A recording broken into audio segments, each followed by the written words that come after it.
Hi, and welcome to our TED Talk. Today we will talk about poaching, which is the illegal hunting, killing, or capturing of animals. Many animals are at the risk of extinction due to poaching.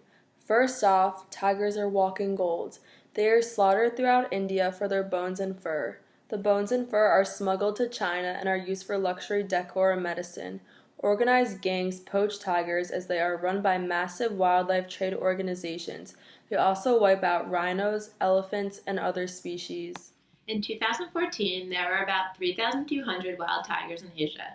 Tigers are an endangered species as researchers found that at least 2 tigers are killed per week by poachers. Another survey found body parts from an estimated 23 tigers on sale in Sumatra, while the population of tigers is nearing extinction with a number of 500. Along with tigers, rhinos are another species at risk. Rhinos are poached for their horns, which are a prized ingredient in traditional Asian medicines. In Vietnam and China, a rhino's horn can be sold for up to $30,000 a pound.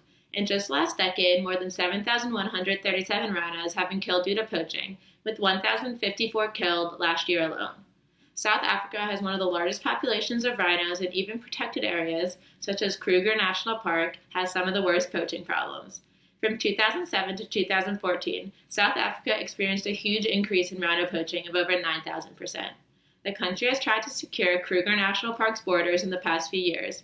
There has been a 10.3% decrease in the number of rhinos killed, but there is still a lot of work to do to further protect them. Similarly to rhinos, elephants are also at risk for poaching for their tusks. Despite a ban on the international trade in ivory, elephants are being killed every year for their ivory tusks.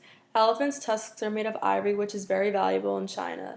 The ivory is used to create ornaments and jewelry. Many areas that used to contain large elephant populations, such as the Democratic Republic of Congo, now have a few remaining elephants there.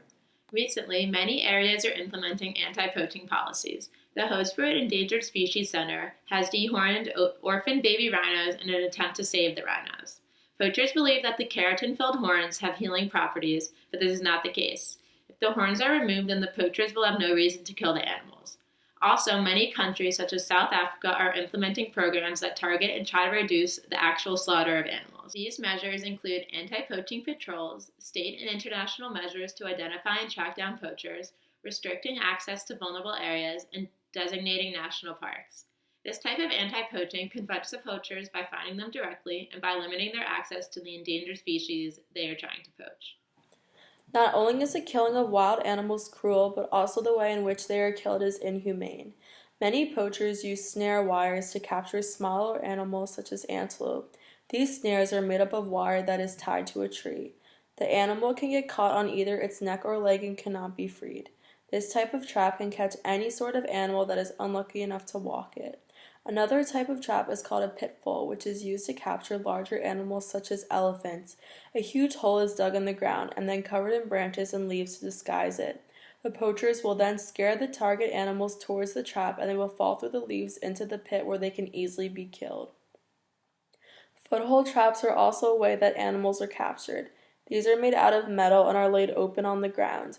When an animal steps in it, the trap closes shut around its leg. Poachers often won't check their traps for days, and the animal will be left injured and starving until they arrive.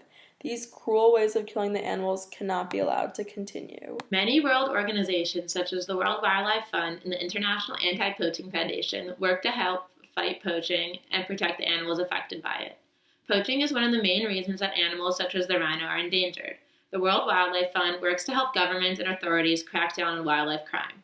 They set up training for law enforcement, track rhino movements via transmitters, and set up hotlines, all to help stop poachers and build a future in which the rhino can thrive. Additionally, the International Anti-Poaching Foundation trains anti-poaching rangers who form the first and last line of defense for nature. With the right training, equipment, management, and support, the anti-poaching rangers can defend the world's animals for future generations.